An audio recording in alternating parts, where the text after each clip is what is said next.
Yeah, I mean, it's an interesting topic. And truth to tell, I misread this when I originally read it. Yeah. When I originally signed up for it, I assumed it was the usual topic, which is designing for rerunning games, which is a deep enough topic unto itself. But we actually had a panel for last night that was slated that got bumped and eventually fell off the radar. Yeah, we might delve into that. We probably will need to delve into that. Yeah. I mean, designing for repeat players requires repeating the game. It's kind of a superset of the problem.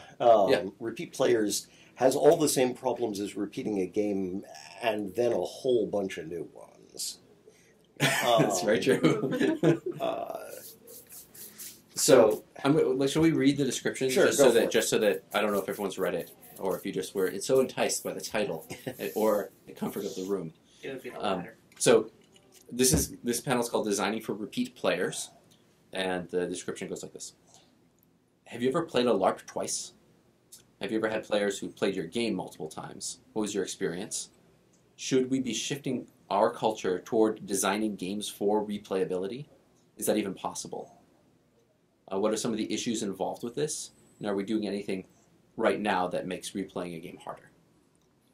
So really it's about the idea that, I mean, I'll come out and say, like, I think that in our culture, we in the theater culture, and Boffer, I think, although it's a different set of problems, that we have a game that runs, and you play the game essentially once. And then once you've played it, you're like, I've played that game, I hope that it runs again for other people. But I have a single experience of that game. Mm-hmm. Well, and moreover, the thing is that usually it is, I can't play this game again. It's sort of, there's the question of designing a game so that it's fun to play again.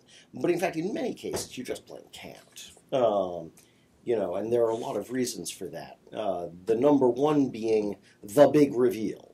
Mm-hmm. One of the biggest problems with replayability of games is that so many of them are built around there's some central mystery going on, and half of the game is about the players finding out the truth of what's happening. And if you already know what that truth is, you've sort of counted yourself out for doing it again. Sometimes it's not quite that bad. I mean, sometimes there are at least a few roles left that you could potentially replay, but frequently the characters who start knowing. Yeah, right. Like there are usually a few characters that start actually already knowing the big secret. Yeah, I mean the big reveal, the big mystery, something like that. Games like that automatically make replayability hard. Now, I would assume that is not quite that bad in some less story-driven buffer mods in particular.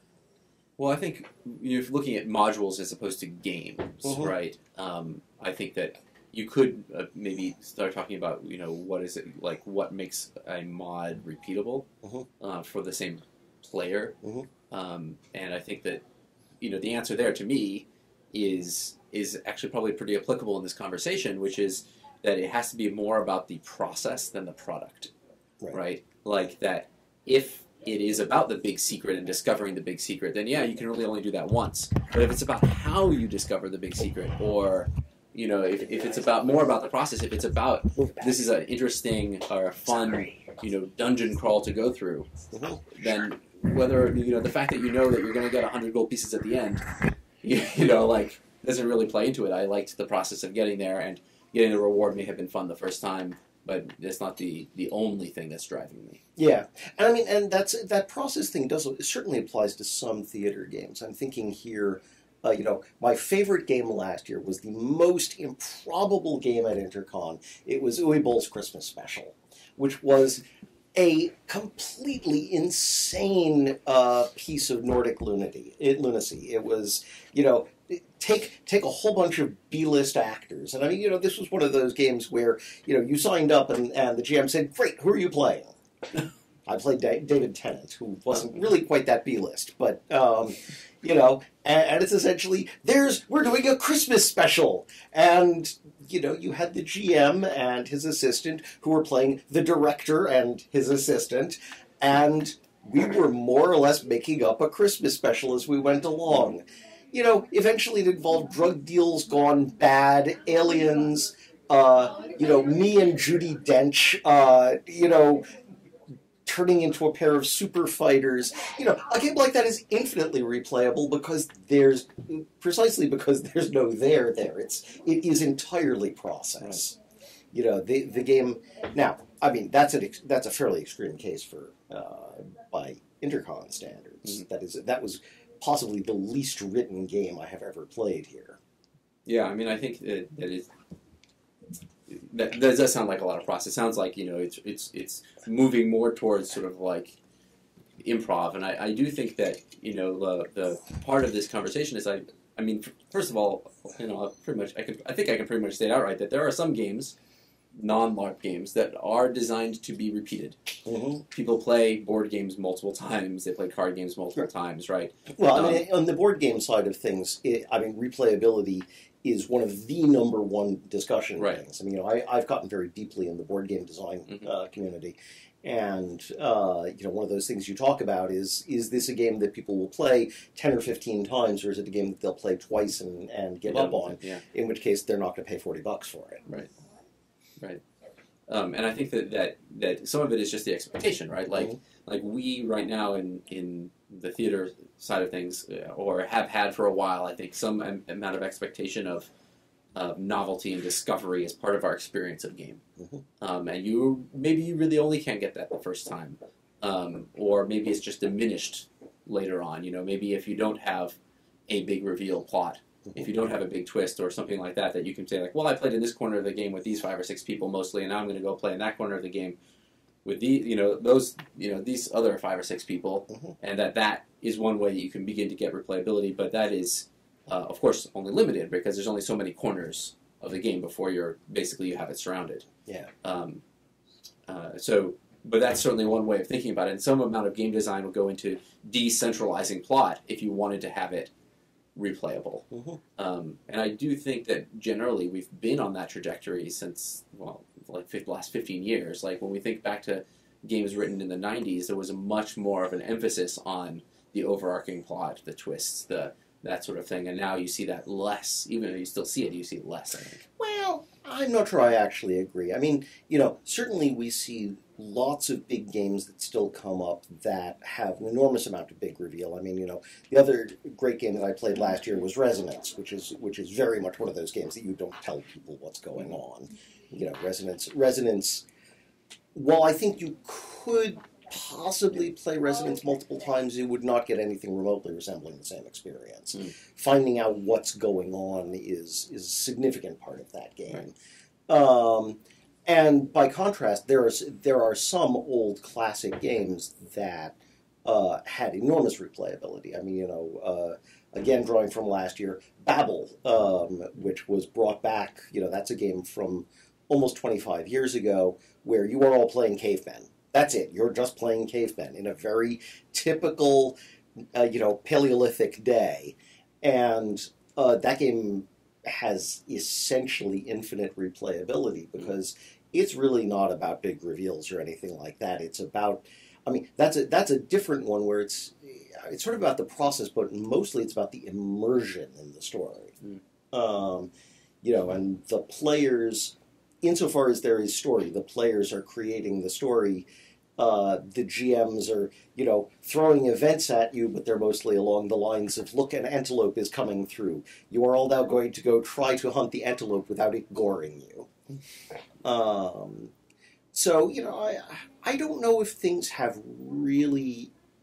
Overall, I don't know if there's actually an evolutionary path going on. I think there have always been games that are highly replayable, and I think there are still lots of games that are totally not replayable. Well, I'm thinking of a baseline. Like, how many people have played the same game twice, the same LARP twice? Here, it's rare. Besides me, yeah, right. Just me. Okay.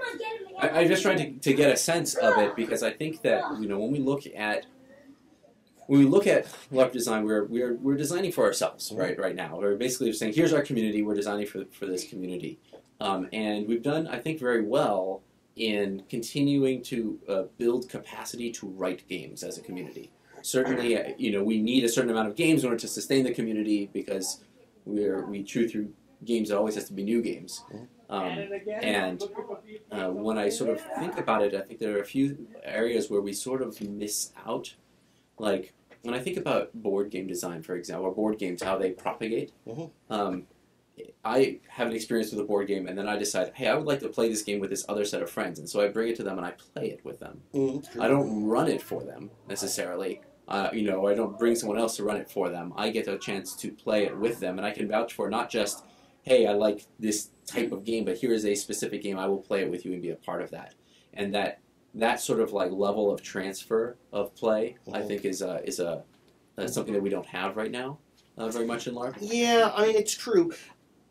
The problem is that a lot of it comes from the kinds of stories we're trying to tell. And I don't think it's something that can easily be fixed. I don't think it's even really... It's not something we can think of as a problem to fix because it's just... It is the nature of the stories we're trying to tell. I mean, often the way that you bring a game to your friends is you run it for your friends. Right. I mean, you take a game that has been boxed and run it for a new crowd. I mean... I think that maybe it comes from the heritage, like this sort of novelty thing comes from that sort of like murder mystery dinner heritage, right? Like, once you know who the killer is, it becomes a lot less interesting because you are actively doing a mental puzzle that the game sort of focuses on. And if you know the solution to that puzzle, it becomes a lot less interesting to go through that process. Yeah, I honestly don't know if that's actually a real heritage or not. I mean, offshoot more than heritage, I would think. Well, I mean, the key thing is I don't know if our style of gaming actually descends from murder mysteries at all or not. It may be parallel evolution. But I mean, a lot of it has to do with the fact that the games that are about telling a story. Tell a story? They're telling a story, and to some degree, once you've got the spoilers for the story, you certainly cannot have the same experience. Right. Sometimes it's possible to go through the story again. I mean, it's possible to reread it because there are other ways to interact with that story. And that's nice when it can be done. Sometimes it can't be. Right. I think actually the more, from a community point of view, the more important question is designing for rerunability. Right. The related question of, how do you build a game so that it can be run again? Because our community is big enough at this point that the fact that these 20 people have sort of gone through this story and been counted out, that's not a big problem if you can at least run it a number of times so that, another 200 people can potentially go through it. Yeah. I've always considered that a tragedy of Intercon, how many games that are written for an Intercon, run at the Intercon, run well, and are never heard from again. Yeah, well, I'm one of the guiltier parties of that. I mean, only a couple of my games have ever rerun.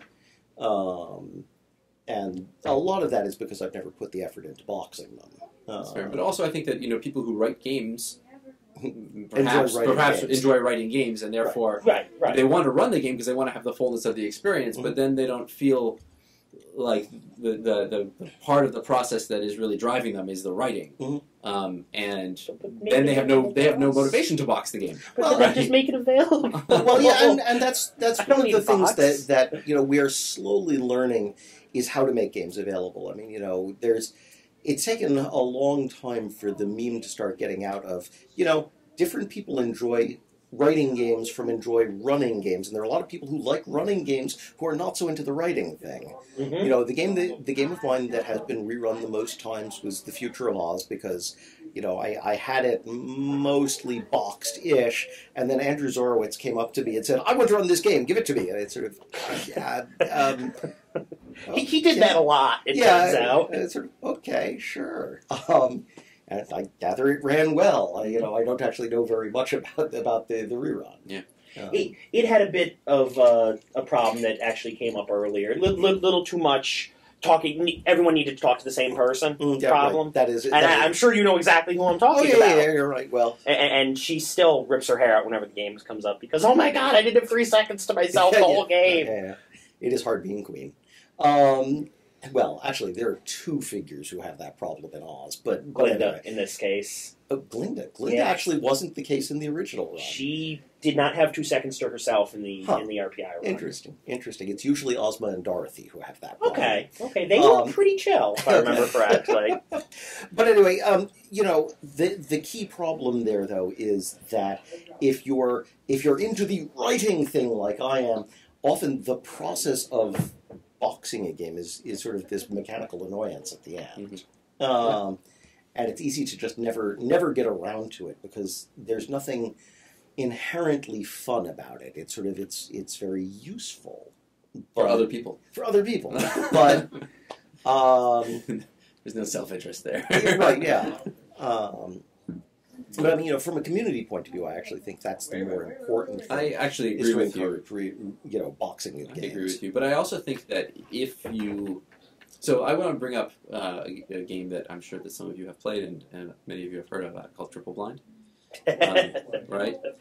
Which is a game which is arguably designed for replayability by the same players. Okay. Are you familiar with this game? I've heard of it. It's Mike Young's game, and essentially what it is. So okay. Mike is not as real. Mike and Don are the two people who I look to for strange and entertaining. So this is a game. This is clearly a game which is designed around a concept of play, mm-hmm. right? And what it is every character is made up of 3 different character sheets. Basically, you get 3 sheets. You get your real identity, your secret identity, and your secret society. Who you appear to be, who you really are, and the secret society you belong to. Okay. And these sheets are given out at random at the beginning of the game, such that in fact not even the GMs know who is who. Right. And as a result, there's only a certain number of plots in the game. Obviously, mm-hmm. It's not a very big game, but as a result, 9 players. Oh yeah. So as a result, you can sort of play it multiple times because at least on the surface, like there's no, even though if you know what the secrets are, you don't know where they are. So you know that someone is trying to set off the bomb, but you don't know who is trying to set off the bomb because it was completely random. So it could be the same guy as last time, or it could be interesting. Like, so it's in a way it's structured. Or it could be or you could be the guy who's both trying to set off the bomb and the guy who's trying to stop setting off the bomb. The guy stops the guy setting off the bomb. And you were actively encouraged to play this to the best of your abilities. That's right. Okay. So there's no controls on it at all. There's no curbs on it at all. It's completely random. Okay. Your mission could literally be to stop yourself from doing something, or to kill yourself. Or to kill That's yourself. That's a possibility. Yeah. And stop yourself from being killed. Yes. Yeah. I mean, it structurally that actually feels like a lot of board games. Right. And, it brings in that sort of mix and matchy notion is one that's very common in board games nowadays. Right. In fact, it's something that I think a lot of publishers actively encourage because specifically because it encourages replayability. Right. I suspect that part of why we haven't had replayability come up that much historically is simply the fact that we don't have the economic interest in it, the way the board games do. Yeah. Because of the fact that we are all doing this for fun instead of making money at it. God knows many of us, sort of routinely assume that we're going to lose money on every game we run. Well, it's interesting. I mean, but I think it would be interesting to see if we could design a replayable LARP that would be worth someone randomly buying, so that they could run it a bunch of times and play it like a board game. Right. And would that be, you can sort of think about like the box murder mysteries that cannot be played multiple times, I don't think, but like those kinds of concepts as introductions to the more sort of what we would consider more traditional linear storytelling of a LARP, where you don't know what's going on or whatever, but this would be like characters you're comfortable with, like improv sessions, like... I mean, I would bet that there actually are box murder mysteries that you can replay again. It's just that you have to structure the game in a sort of clue-like fashion. Right. Yeah, set it up so you shuffle them. I would like to throw out a particular game that I think was the fault of this. Betrayal at House on the Hill. Ah. Yeah. Written by a LARP writer, Bruce Glasgow, who worked on Torch of Freedom and all right on. I did not know that. Yeah, I hadn't realized he'd written that. Yes, that is a fine example, and it is very LARP-like in many ways. And it has relatively strong characters as far as board games. Board games go, yeah. And is totally designed around replayability. I've only played it a couple of times, but yeah, I mean, all of that entire genre of horror co-op-y kinds of games do have a very LARPy feel to them, and probably there are things we could learn from them, at least if we, if we want to put a priority on replayability. Yeah. So I mean, let's. I'd like to talk about the things that stop us from replaying right now. I mean, we already touched on the secrets, right? But do we feel like is it that I would have some sort of advantage over the other players if I already knew what was going on? Yeah, frequently. I mean, that gets into information economy. I mean, our style, and again, it's very much a theater-style game thing. We think about information economy a lot. We think about, where does this information sit in the game so that it can get, spread out through the game and disseminated at the appropriate pace and stuff like that. If you've got people who have this information going into the game, having nothing, from a metagame level, then either that's likely to break the information economy a bit, or they have a difficult time separating what they know as a character from what they know from metagame, right? Which is always a tricky problem. It can go both directions. People can bring in information too quickly, or characters can figure things out too quickly, or way too slowly, in the sense that they're like, I'm not sure if I would have figured this out because I know it already. And so I think that can happen sort of in both directions. But at the same time, I also think that there's an advantage in replay sometimes, where when you do know a situation, you might be able to play to it in a way which is enhancing for the other players that you wouldn't if you didn't know the situation. So, for example, if I know that, if I know that your character is, secretly the assassin, I might be able to play to you in some way which would allow you to feel like you're a little bit under pressure, or something that would be enhancing to your game. It could. It requires a good player. It requires a series of good players. Yes. Really, you need the whole game to be. Yeah, I mean, the problem there is that kind of situation, in the hands of a good player, that can work extremely well. In the hands of a munchkin, it can be a disaster. Right. And so, I mean, there's a certain amount of NPC-ness, though. I think that you can sort of say, okay, you've played this section of the game, or you know that you've got to be an NPC for that portion of it. Yeah. Or play in that way. Yeah, and certainly I do know many people who could do that just fine. I mean, God knows there have been plenty of times that for one reason or another I have learned too much about what's going on and just sort of backed it off and said, okay, what is supposed to be going on from a story point of view, and just sort of metagamed it a little bit. Or exactly. Or how close, if you run a game for your friends and you end up NPCing one of the parts because you don't have enough players, is that replaying the game or not? There's a lot of little things like we often get players who want to come and help run the game the next time so they can watch it. Yeah. Right? And it reminds me a little bit of if you watch a movie the first time, so even a movie with a twist ending, then you watch it the second time, you appreciate the interactions more because you know the context, whereas before you didn't know the context. It was just things that were happening, right? Things happened to me, and you can sort of think back, at the end of the weekend, right, when you find out what happened, you're like, oh yeah, that was really interesting how these things all kind of lined up, but you don't know the details because they weren't salient to you at the time, and so you're only sort of vaguely remembering them, and then the next time you go through it, sometimes as a GM, right, people come in, they find these things so entertaining and so interesting because they have that full context, that there's something in that interaction which I think is valuable, and I'm not sure how to design a game to get at that. Yeah, I mean, if we're allowed for it. Well, while I've never played a game twice, the closest I've ever come was Cold Storage, where I played the game in the morning and then I GM'd it in the afternoon. That's pretty similar. I think to playing it twice, I have to say. But I mean, it's essentially the general notion of it's a bit hard to play the game again NPCing for the game afterwards, though, can work quite well. And in fact, I suspect that someone who has played it before is probably the best NPC you can get.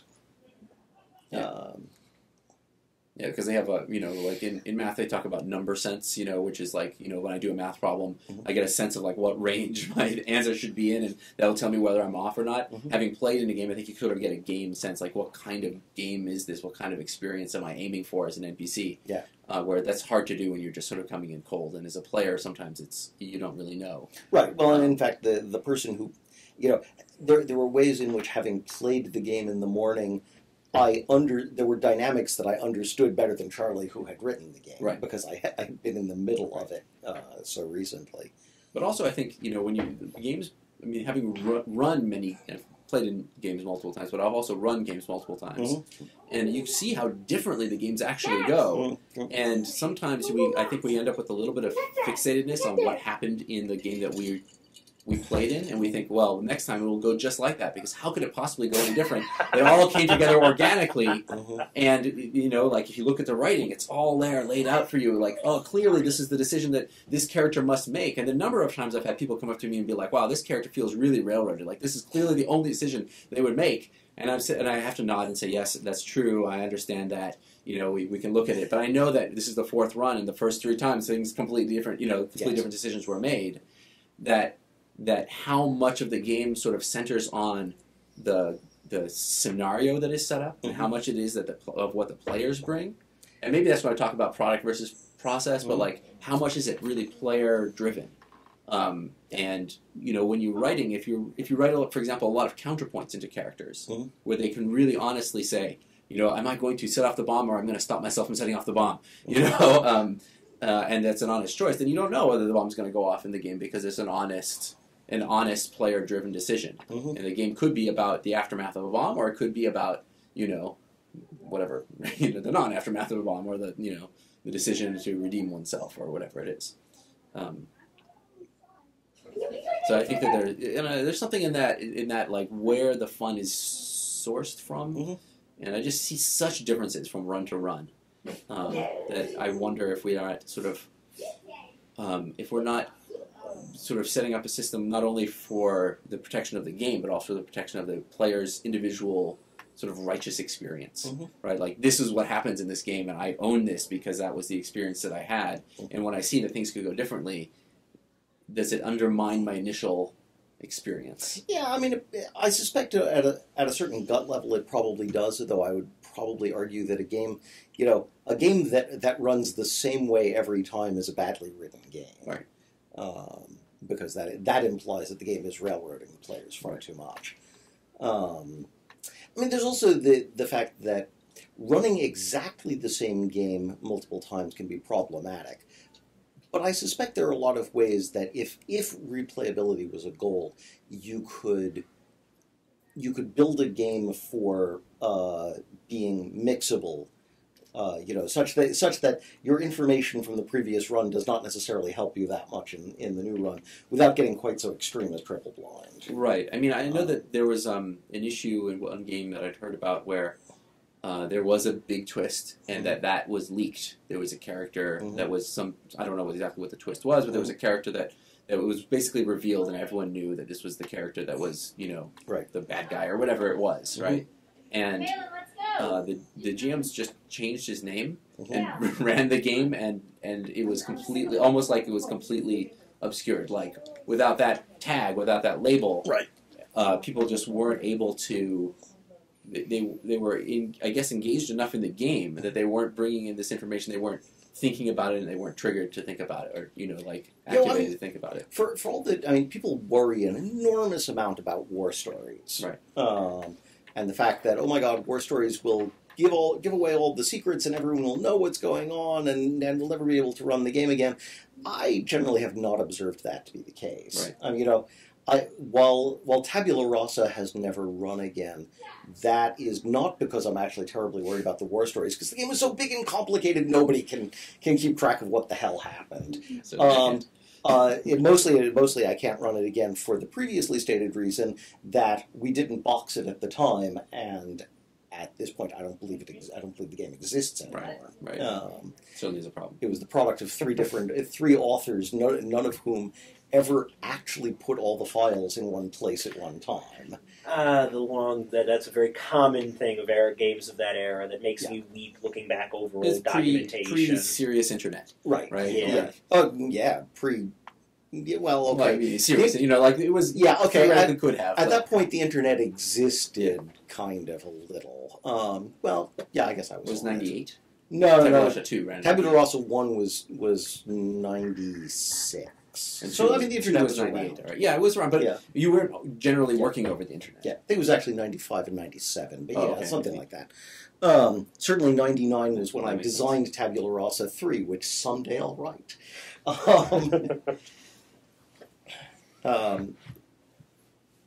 But the key thing is that in a game of any real complexity,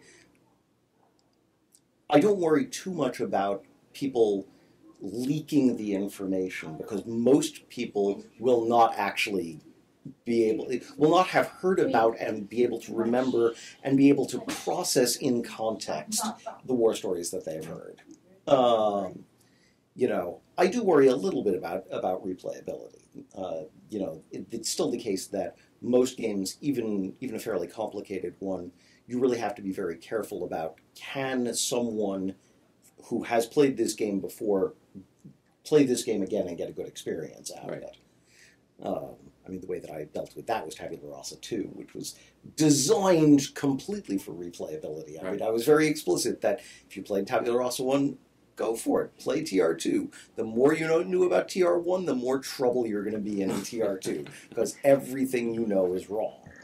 That was the extreme case of that wasn't tweaking a game. That was taking a game and deliberately rewriting it to be mirrored. Right.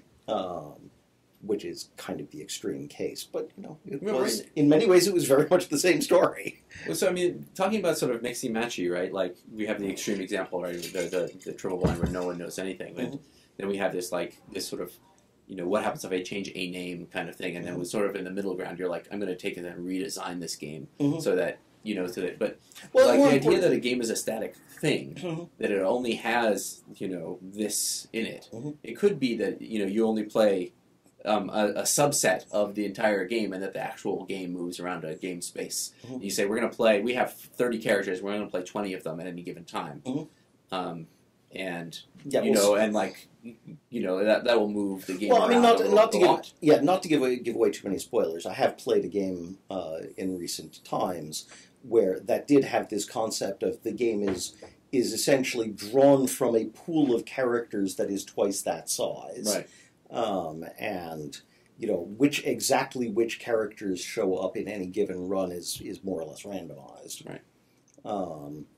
But even without that, my suspicion, I'm just sort of thinking about the way that I write games, which is that each character is sort of mixed down from a bunch of concepts, and I almost wonder whether you could produce a game that feels normal, doesn't feel like a high concept game, but where it actually is. But where to a certain degree you're rolling up the game from all of these pieces. I think that that's a certainly something I've thought about and as thinking through this process, and I think that it is possible.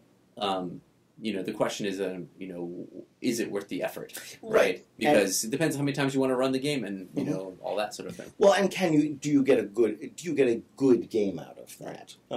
Because if you do it just for the high concept and the end result is a mediocre game, then the fact that people can replay it doesn't actually matter. It's a mediocre game. Well, or you can take, some people used to say that a good game was a set of interesting people and put it in an interesting situation. And it's possible that you could also just take exactly the same characters and put them in a slightly different situation, which doesn't require that much rewriting. It just is like, okay, it's a little bit like Betrayal, right? It's like, now this is what's going on, and we're just going to add a paragraph to the end of this one person's character sheet, and that will change the scenario entirely. So here's and you could do that randomly, or or pick some subset of them, or something like that. Well, so here's one of the interesting considerations. Many of us on the theater style side of the world think of games in terms of a story that we are telling. Right. I always describe my books as I am writing the first half of a novel, the players are writing the second half of that. When you think of things in those novelistic terms, it makes it fairly hard. It does, yeah. If you think of it a bit more as simply characters and a situation, a scenario, then it gives you a lot more flexibility. You have to still build a complex enough scenario to be interesting. But that can almost certainly work. Now, of course, that starts getting back towards mods again. Because that is a more of a mod mentality. You know, you've got these characters. You are throwing them at a story, and well, you know, it probably wouldn't look like a buffer mod. Conceptually, it's fairly similar to that. Yeah, because it's an externalized story basically that you're you know, where what you're designing as a designer is the situation. Right. You know, so I think you have, you know, a few points of control where you're going to think about, you know, the characters themselves in terms of like player generated, you know, like not player generated, but like what you're writing in terms of the characters, what the situation is, and then also like when you come up with what. There's certainly a lot of games that we've already discussed, which are sort of based on the improvisation of either the game masters or the players at the point of play, right? Not prior to. Like I can think of a game. It's called Ag FC. It's a game that Kira Barnes runs, and you play like second grader, like cartoon second graders, and it's the same characters every single time he runs the game. The same scenario. The character sheets are very short, but the previous players write on the character sheets in crayon, and so slowly. The characters sort of change, and you can replay the game. You just can't. You're not allowed to play the same character, but you know who all the characters are. And a lot of players have played the game many times, and they'll ask, "This time, I would like to play, you know, this character who's you know, or this character," and they'll prep for that. And it becomes a little bit more about characterization and improvisation within that space than it does about a storyline. Sure. You know, even though you're still creating a story, it's just less. That's not the emphasis of the game. Yeah. I mean, I think that's really the fundamental tension. The more you think of a game as telling a specific story, the harder it is for it to be replayable.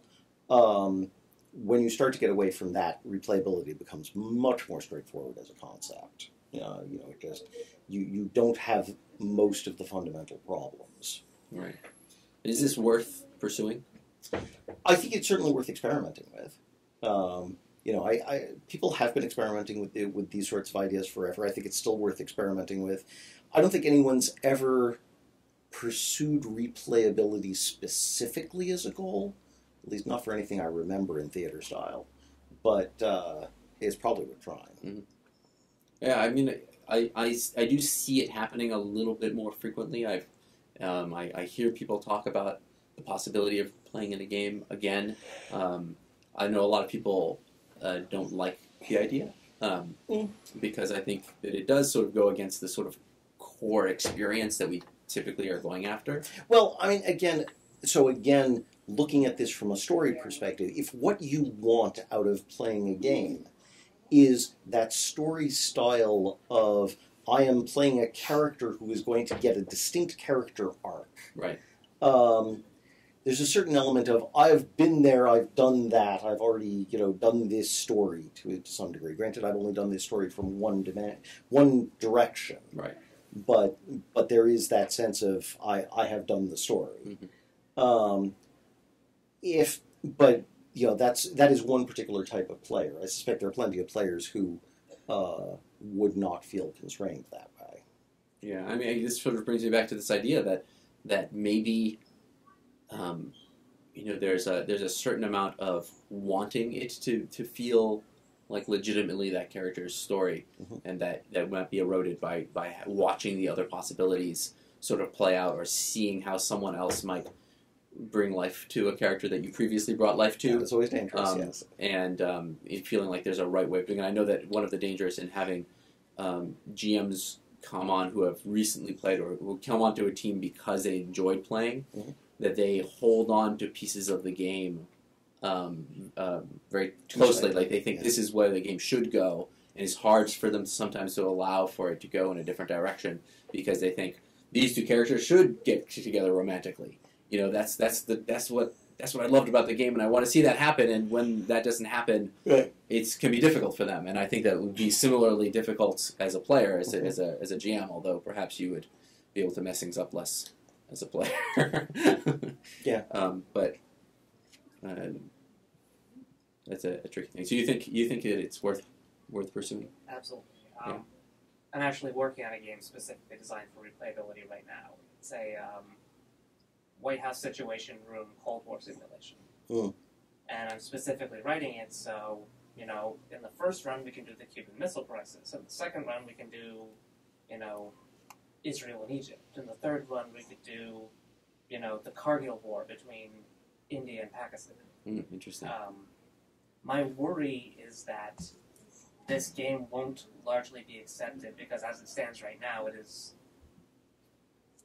far more game and less roleplay. Right. Mm-hmm. Because the characters are the president, the Secretary of Defense, the party chairman, the head of the KGB. Right. Like those are your character archetypes. Right. And I'm finding it difficult to give them fleshed out story without running into replayability issues where everyone knows that the president is secretly an alien. Once that gets discovered, they can't play again because they know the president's an alien. Right. Well, I think that's very interesting. I mean, as you were talking, it reminded me, I think there was some conversation a little bit earlier about Artemis. You know Artemis? Oh, yes. Everyone's familiar with Artemis. The Spaceship simulator. Yeah, the Star Trek-like bridge simulator, where there's no characters, you know, but there are many different scenarios, and but you can easily get into role playing at least, you know, to that extent. You know, you're the communications officer, and you know, repeat things a lot, or you know, whatever it is that you know the thing you're supposed to do. And it reminds me of, you know, playing other simulation-like kinds of games, you know, space shuttle simulations and things like that, where it's a little bit less about, like, internal character motivations and a little bit more about, you know, I'm just going to pretend that I'm doing this thing, and in your case, perhaps also have the mental challenge of, like, you know, how do I put it all together, or how do I get over this particular crisis, or that sort of thing. And I think there's a place for that. I don't know what to call it to make it clear, because I do think that we have a sort of go-to experience in our heads, all of us, you know, an amalgam of our previous experiences and what we think of, like, okay, I'm going to sign up for a game, what am I going to get, and how's that going to work? Yeah, I'm largely worried about disappointing people because without a good way of expressing it, people are going to come into the game expecting personal plot. And right. That's going to be well, I mean, I think this is the sort of thing where you have to be very upfront in the blurb about what this is going to be like. I mean, I don't think there's anything fundamentally wrong with the idea, and I think that I think Bidcom would be okay with the idea. But you've got to write the blurb in such a way that the players who are going into this understand the experience they're going to get. I mean, and the key problem is that we do have a bunch of memes that have accumulated over the span of the past 30 years of what we mean by a theater-style game. And people are always, you know, hammering at that and breaking it and chiseling it off in various ways. But there's still this core, you know, Gestalt understanding. But I think actually the thing that you're producing, oddly, I mean, I think that we have like UN simulate, like you know, like UN simulations that we don't generate so much in our community, but like when we describe LARP to other people, they're like, oh, like Model UN, you know. Well, that's how I started getting into LARPing. Is my first experience with heavy role playing was to Polytech's mock trial team. Right, and I think that there are angles to get at some of the enjoyment factors that are not the traditional ways that we come into LARPing, right? So, like, traditionally we have, you know, tabletop sort of conceptions, you know, like D&D, you know, and bringing that in. And it's like, what am I doing? I'm playing D&D, but I'm standing up, right? But that's not, everyone has not arrived there from that point. You know, some people bring in, you know, improv side, and they think, oh, it's really improv, but I have goals. You know, or it's simulation, but, you know. It's really funny. I mean, you bring up Model UN and sort of, huh. Model UN probably was my first serious role-playing. Mm-hmm. You know, I remember doing Model UN in high school. I was playing Uganda. My job as ambassador of Uganda was basically... No spoilers. No, sorry. Well, it was basically to say, why no, there are no atrocities going on. It was hilarious role-playing, actually. Right. But yeah, I mean, it's absolutely true that our memes of what we expect in terms of the way that the story is built and the characters are built are very much our own thing, and they're peculiar to the interactive literature tradition. Yeah. So let me ask another question of everyone: is there a game that you can think of that you think you might want to play again? There was a couple years ago here a meta run of Mary Celeste that my girlfriend played in. The problem was, out of the 13 players, 4 had played before, which was not the idea of the game, so it didn't work. Right. But I would love to try a game that, because I've seen a dozen runs of Celeste at this point, played once, run a bunch. I'd love to see a game that is very wacky, very secret-based, where everyone goes in knowing... We all know the secrets. Let's have fun, you know. It's been fun playing them out. It's been written. That's Clarence. Yeah. I mean, Clarence. Yes. Yeah, Clarence is the original. Yes, Clarence was the game that was designed to. Have you played? I have. You've played Clarence. Okay. I mean, Clarence was all about everyone knows everything. Everyone gets all the character sheets before the game starts. Character sheets. Right. Well, I mean, Clarence is, of course, an elaborate joke by Gordon and Stephanie, but it's a very well-tuned joke. I mean, it's a good game in its own way. I mean, it actually occurs to me that I do have one game that is probably immensely replayable, which is Panel. But of course, that is a deliberately silly game. That you're not playing right now, right? No. Okay, good.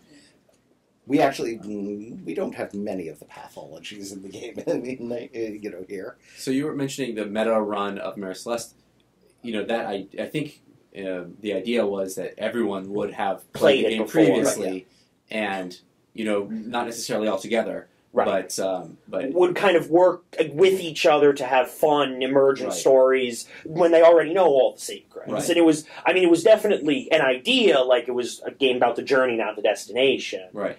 But I mean, it really sounded to me like something like I kind of wish I could have gotten into that. I had other things I had to play, I'm curious to see how that would work with 13 people who knew the game. Right. I mean, I think that Marie Celeste was actually one of the inspirations for Clarence, if I recall correctly. The fact that it was the game that practically everyone had played, and I think they sort of spun off from that as part of it. Right. Yeah, I mean, I think like you can imagine if everyone had played Mary Celeste, we're all going to play again. Mm-hmm. That the expectation and the goal of how you play and what you get out of it is going to change significantly. Drastically, yeah. Right. Because your individual player goals or character goals are almost not even relevant anymore. Right. Well, I'm trying to do this, well, I'm trying to do that. Well, everyone knows that. So there's no point in my really acting like this is a big secret. Or there's no point in my, as a player, being like, I really want to get this done. It's about the me interacting with all of these people, and I'm going to do this. Well, I mean, do the mustache, And the funny thing is, I actually wonder whether that would actually produce a better role playing experience for a lot of people. It might. We get very hung up in the secrets in the information economy, and that is certainly an important part of many games, but it often comes at the expense of role playing. It can, yes. Yeah. It doesn't have to, but it often does. Yeah, like feeling like I can't let this secret out because it's very important might actually stop you from having a really interesting conversation with someone. Mm-hmm. This is the plot. Keeping a secret is not a plot. And you wind up metagaming a lot more as a result. I mean, you knowing that you have these sort of stated goals that you're pursuing can often take you out of just role playing for the sake of role playing, and the chips will fall where they may. One wonders if you started doing this commonly and playing a lot of these meta games, or we're going to try to have people just replaying games that they've played before, whether that would change their perception of why games run the way they run, maybe, and what it is that they're actually getting out of even first run games, because we just don't have that experience. We don't have we don't have the experience of saying, oh, I wish I could have done something slightly differently, or and like being able to actually go back and do that and see. Right. Like I Monday morning quarterback games all the time, but I never get to Right. go back and actually do it again. Right.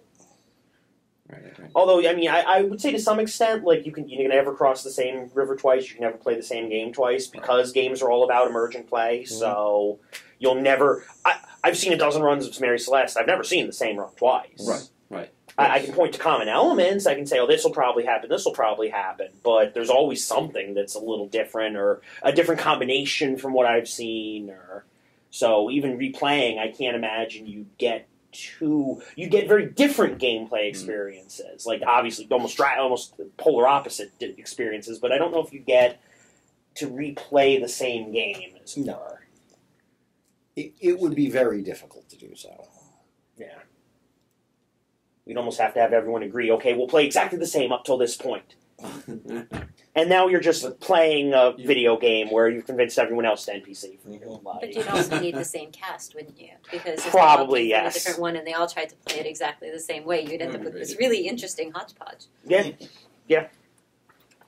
Well, I wouldn't mind seeing, maybe at one of the bubbles we could try to pull together and maybe even get some of the oldies back and be like, hey, let's reprise, Well, at this point, everyone at RPI, because it's our intro game, 90% of the populace has played it already, played Celeste, Right. So it might be an Some of interesting the thing to do, in that's a why I said forum like 90%. that. Like I think it would be a difficult thing to do at Intercon because we would need to shift the culture first away. Like I can't imagine someone signing up. Well, I guess I can. We tried it here. Someone tried it such. here, and then nine of the players hadn't played before and that kind of ruined the whole premise of the game. Right. I can see it working as a Sunday game. Sunday game, or maybe an experiment on Thursday. Yeah. Something like that, where it's like, hey, pressure's off a little bit, because you don't really want it competing, and maybe you do. I don't know. I don't know if you want it, at least for a Like for the first trial against people's, I only get to play 5 games a year and they're all here and I don't you want wouldn't to. get people to sign up for it. And Yeah. putting restrictions, of course, on Intercon games for we want people who have played this before is a very difficult one. Right. But we have this implicit restriction that you're supposed to only sign up for games you haven't played before. Yeah, That's true. I think that if you stated that explicitly, I think most people would be okay with the idea of doing that as an experiment, and I think that most folks would be clueful enough to actually follow along. Right. But you'd have to state it in big bold letters. A few times, probably. Yeah, right. We could do it at one of the bubbles, because we Yeah, control those, so... when you're the boss, you can do whatever you want.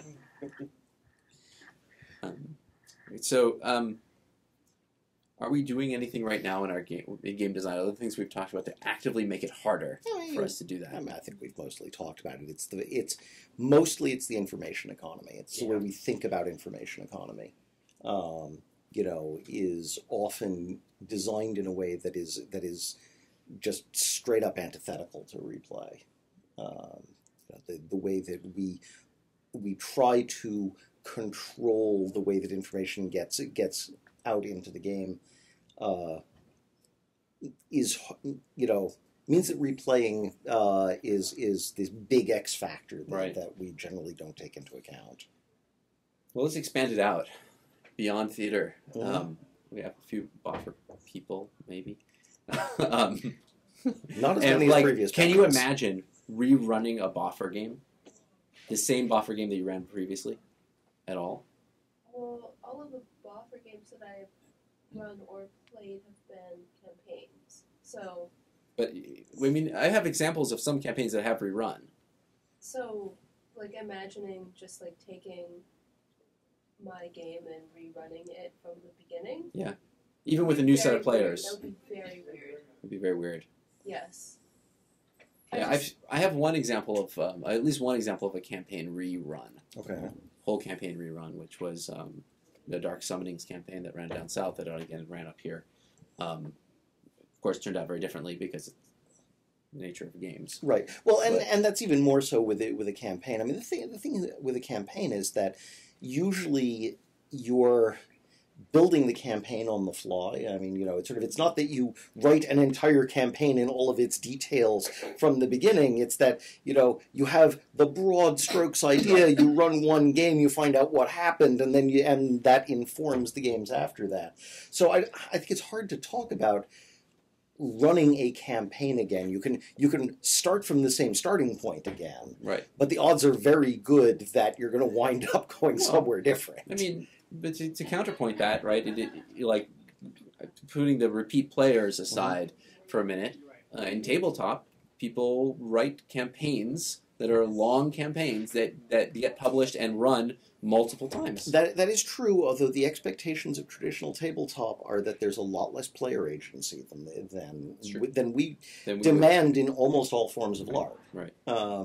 We generally expect that the players own the game to a substantial degree, and we get very pissed off when they don't. That's right. We complain bitterly about lack of player agency when a game gets run on rails in a way that would be completely normal in tabletop. So I don't think it's an entirely fair comparison because our communities are so different from the old-fashioned tabletop community. I mean, and a lot of modern tabletop that has fed back. I mean, right. Most of the folks I know who still do tabletop at this point do it in a much more LARP-ish style, where to a large degree they're making it up as they go along. So, yeah. I think the other thing about thinking more about trying to replay a campaign, the amount of resources that you have to put into making each session just isn't really worth it. From a game designer standpoint, from an organizer standpoint. I put in a lot of time, energy, and money into doing one run. And it's rewarding, but I wouldn't want to go back and do it all again. So it's kind of the buffer equivalent of what I was saying about, me as a writer, and the fact that, writing the game is much of the fun, and boxing is kind of this annoying chore. Yeah, and that's kind of what it would be. It would be boxing and then... Yeah. But you would have, there would be some amount of reuse, presumably, right? Well, yeah. But is it, I guess the percentage of reuse is really the kind of thing that you start talking about there. It's like, is it worth me trying to save all the special costumes that I came up with for that, and, but, a lot of writing goes into those things too, and that can be easily reused. It's just an interesting thing. I've not thought about it before, but that's assuming that the story would play out the same way, right? And that you wouldn't just have to rewrite from the ground up. Yeah, and like I said, I suspect that for most campaigns, you could start a campaign at the same place, but you'd probably have to assume that it would move. That it would move. By the third game, you're writing a different campaign. Yeah, and I guess a lot of it also depends on, with traditionally with buffer games and also with tabletop games, the characters are introduced to a scenario in they come from different sources, right? So you have the players writing their characters, and the scenario is sort of a situation that those characters find themselves in, and in a good game, the scenario becomes adapted to those particular characters over time, or immediately, and sometimes there's pre-work and all that sort of thing, but that's a very different situation, I think, from saying the story is emergent purely from the characters and their backgrounds, that there's nothing, like you don't need anything but the black box to put them into, which is a very theater sort of way of thinking about things, that what is going on in the outside is not pushing on it. It's all from the player's desires and motivations, and that's it. It's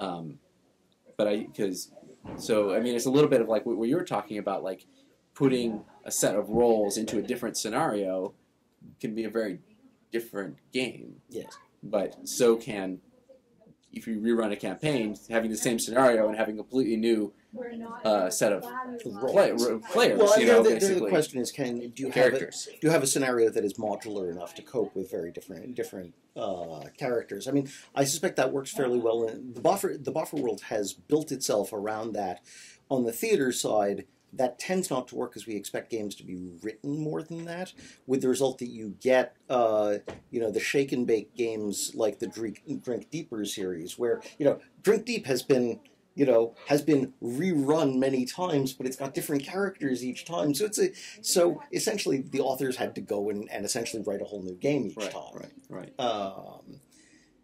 So I don't think that really counts as a rerun. That's as much of a rewrite as my Tabula Rasa was. Yeah, I mean, I think I don't have that much experience with Bonfire, but I do see like a lot not just repeat mods, but like in an arc of modules, you might see the same kind of interactions, and they might come up with a mechanic that like appears in multiple modules because it's successful, or the way that these creatures work, or whatever it is, that you end up in some ways sort of replaying the situation multiple times and learning from the previous situation and applying it to the next one, to the next one, to the next one. But the fun of it is both in the learning and also just in the process of overcoming each time. But that's a little different from what we're talking about, obviously, because that's more like, you see that as a single arc of within a single story arc, and we're sort of back to that idea of like, if it's a story arc, then how do you define the game? If the game is defined by a story arc, then it's much harder to sort of have the concept of repeat players than if you sort of define the game as a smaller interaction. Like I'm going to bring my character to this session, and I play in this session, and then I get to play the character again. Am I replaying the game? You're not, because you're not playing the same scenario, but. And you sort of have this time dimension, but, what if you were to go back to the start and play the same character without the previous experience? Like, there's a lot of ways to slice and dice it, I think. That was entirely unclear. While I was here, you guys didn't talk about the sheer idea of, like, letting other people have a turn as a reason against, or an argument against having repeat players. And I don't know, like, what do you think about that? Stand back and let someone else have a turn. It's not a bad point, especially in the context of Intercon, where the good games, and I mean the games that are going to repeat tend to be the ones that are agreed to be good ones, have limited number of player slots. And heaven knows many of those games will sell out again and again and again and again with new players each time. Yeah. I mean that is a good argument, at least in this context, against it. I very much see that as being part of the current culture. It's not just about whether or not we, I get to replay this game, but also very much about, especially as we grow larger, building a commonality of experience by having people run through the same game, like many different people. You sort of can build a little bit of a lexicon around things, so that so the fact that I played in Tabula Rasa 2 gives us some amount of lexicon that we have that we can, when he refers to something, I kind of know what he's talking about. That would happen to be the same run, but like theoretically, someone who played in Tabula Rasa 1, I would have some amount of, maybe not some, but, or like if I played in Mary Celeste, we can all be like, well, I played in Mary Celeste, I played in Mary Celeste, and you can talk about that and have some base, and, community is built on shared experience, and in a very non-broadcasted medium like we have here, building shared experience is a very challenging thing to do. Yes, well, I mean, I am one of the few people who has never played Marie Celeste, and there are times that I ponder the fact that I probably should go play it just so I know what everybody's talking about. You should play it with a meta run. Yeah. The only person who doesn't know what's going on. I mean, that would actually be interesting in its own right, come to think when of it. When you don't tell everyone in the meta run, it's like, there are 12 players. One of you has not played before. We're not telling you which one. I mean, I'm also the one of the few people who's never played Morning After, and that one's that's a whole different. I was the first person who was ever spoiled for Morning After. Necessarily, we were in the middle of I think he played it twice. I'm the only one. He's the only one who's ever played it twice. I know some. Rob Murphy over at RPI has played it twice. Oh, did he? After you, we had one more repeat. Okay. I guess I was not there for that, and I forgot the secret. I remember that. That's okay then. That is a special level of something special. Well, thank you. I mean, just to sort of sum up where I think we're at, that it's worth sort of exploring a little bit in terms of what effect it might have, maybe doing something like meta runs, and thinking about different types of games, like the kind of game that you're writing that might be sort of inherently replayable, and trying to begin to maybe tease apart some of that, the different types of game, to be able to talk about them slightly differently, like, and 'cause I don't think we're going to go too far with this right now, but I do see this as a useful way of, if the game was really well designed for replayability, that you could be like, every 2 years we're going to roll out this game and play it again, and that could be fun and very low lift, and allow for, I think a low lift game in general, like games that are relatively easy to run multiple times, and making a game that it can be replayed would make it even easier to run because your pool is only so large, is really the way that we grow our community. By basically saying, oh, yeah, quick, we're going to have this game, like, rather than everything being a big production, having a few things that are happening, but at the same time, that requires new players coming into the game, obviously, not just the meta runs.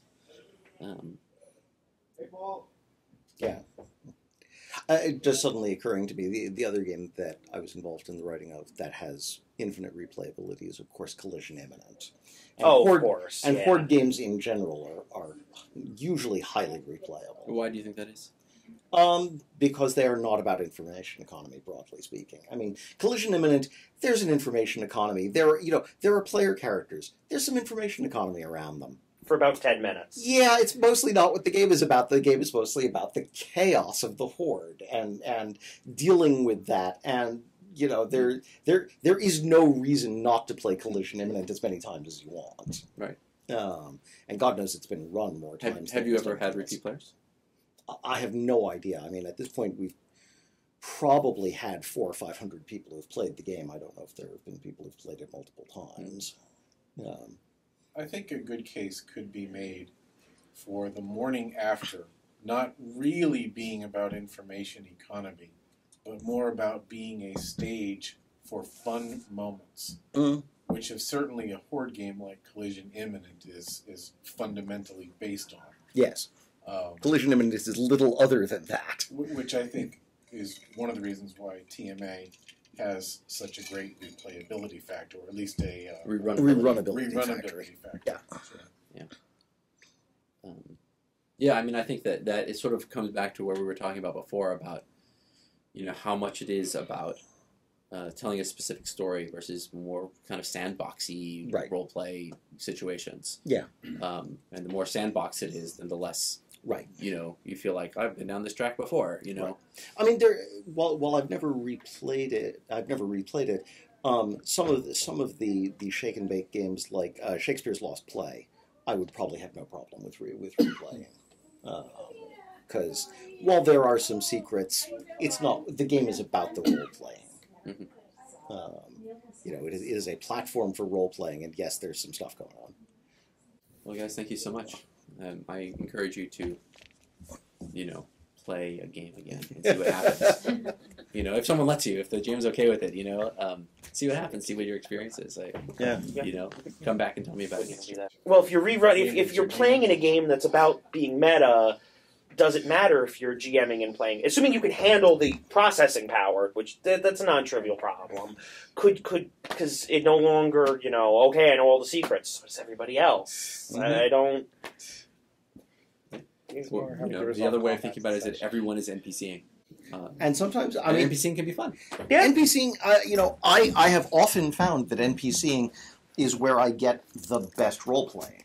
I can believe that. I can often do much purer role playing as an NPC than I can as a player character because Because you kind of want to win. Well, yeah. I mean, the thing is, as an NPC, my goals are usually much simpler, and so I've just got more processing power to devote to, just role playing. Mm-hmm. And often my job is role playing. So. The way the game was set up was the plot was there is a meteoroid that is passing by Earth, and it gives people superpowers. All the characters were drawn from 70s and 80s genre movies. Oh God. So, like in my run, I was Doc Brown. All right. My buddy Josh was Dr. Frankenfurter. There was a Kirk. There was a Rufus from Bill and Ted's Excellent Adventure. It was just a random mishmash of 90s, 70s, and 80s sci-fi. Right. Everyone had two powers. One that was inherent to their character, like as Doc Brown, I could nullify a magical effect by ranting and raving that it was scientifically impossible. Plus one power drawn from my hat. Oh. Right, sure. In my case, it was I had elemental magic. I could cause earthquakes. I could. So This makes to, perfect sense. yes, you had to explain why this was scientifically sound. But there was very little in the way of like storytelling. Like the story was, there's a meteor coming by and we have to destroy it somehow. Right. So the game ran maybe 4 different iterations, and it was imminently replayable because you could replay the same character, get a different random power. You know, you'd interact with a couple of different characters because this time the Shredder was involved, and you know he wasn't last time. This time James Bond gets brought in for some reason, but it was infinitely replayable because there was no story except that thing, kill it. Right. Yeah, that's very interesting because it's neither moving the scenario nor really the characters, although I guess a little bit of the characters. A little bit in the randomness. Right. Right. Well, and it has a bit of that triple blind, mix and match thing going on. So I have a weird newbie question. So I'm thinking about this problem about archiving of games and the boxing. So I work in instructional technology at a college where we're merged library and IT. So we have the same problem with the faculty. We can't get them to submit the papers to the institutional repository. Blah blah blah. What if, when you submitted a LARP to be run at Intercon, part of the deal you make is that you'll submit the character sheets and the files associated with the running into a central repository and leave it up to somebody else to do the boxing? It's not a terrible. I mean, platform where the technology of the platform is very important for rereading this stuff. I'd have to think a fair amount about how one would export it to a format that was really useful. Speaking as an educational institution that's working with wikis and with instruction, that is a big deal. Well, I mean, it's certainly something I'm open to. The key thing is it is fundamentally hypertext-ish. I mean, the reason this tech came up was I started building. I built my first game in a wiki about 15 years ago, not 15, about 12 years ago, and quickly discovered that wikis are not a very good way to write games because there's too much cross-linking. It's very hard to maintain. So what I'm building is kind of a wiki/database. And the tricky problem is the fact that this isn't really a flat format. Everything's very interconnected. It really is a database. And so the question is, how do you archive complicated data like that? There are solutions. I don't know what the right solution is. One of the other problems with this is you also often don't write all the materials that are necessary to run the game. I wrote a game 5 years ago called Chateau Ennui. It has a search warrant mechanic. I've never written down how the search warrant mechanic works because every time it's run, I have been the judge and I've just done the search warrant mechanic via the process in my own head. Yeah, it turns out it's possible to learn how to rerun games in cases like that. It takes a lot of iterations and practice of how to look at a game and figure out what's going on because it's never intuitive. I mean, yes, that is actually an interesting problem unto itself. Is that the materials that you write down usually are not sufficient to rerun the game. Without a lot of practice. Without a lot of practice. But I mean, there's a lot of different. I mean, this was when Andrew asked me for Future of Oz. Yeah. Part of why I initially pushed back on it was sort of, Andrew, I've never written down any of the GM materials for this. I don't actually know how to describe how to run this game. He managed to do it. Yeah. But it is a a tricky discipline unto itself. But like that is something, and I think that I don't know what they're talking about next door, but the panel that we had previous to this one, GM Services panel, is one of the possible things is trying to come up with a series, or some way of doing it. I can imagine, for example, setting up a weekend where, like it's a 4-hour game. Friday night, you come run the game for a bunch of people, and those people are then beholden for the rest of the weekend to help you figure out how to get that game into a state that someone else can rerun it. You're there to help them, and that's the price that they pay, and you get their help doing that. And some people would really enjoy that. I think it's probably true. And I can imagine that kind of a culture springing up, where the GM boxing SWAT team. Yeah, exactly. And you play the game or not, and then you just kind of say, okay, these are all the things we need, and we're just going to ask you a series of questions, and this guy's going to write, and this guy's going to typeset, and and whatever it is that we do, and we make a weekend of it, and we see how far we can get, and hopefully we get at least much more boxed game out of it, and a sense of how much there's missing, or where the difficulties would lie. So something like that could come about. I can see it. But I do think that that's the bridge. Right? Someone needs to put in that work, and how do you motivate them to do that? It's difficult. Andrew Zorowitz used to do it because he really wanted to run games, and so he would put in that work because he wanted to. It was less work for him to take your game and box it so that he could rerun it than it was for him to write a game. And so because he really wanted to run games, that's what he did. I think that's basically what you do too. Pretty much. Like you take games that are in some state of repair, or disrepair, and you make them into runnable games because you want to run games. Right. And I think that's a very valuable thing. Question is, how can we promote that? Then? To your point, how do we make that such that they are now archivable, that they can be gotten at, and and keeping in mind that to some degree you're kicking off a living process there. I mean, most games after they run the first time come out with a bunch of notes of things that would be good to improve for later. Right. I mean, one of the more boxed games I have is Girl Genius.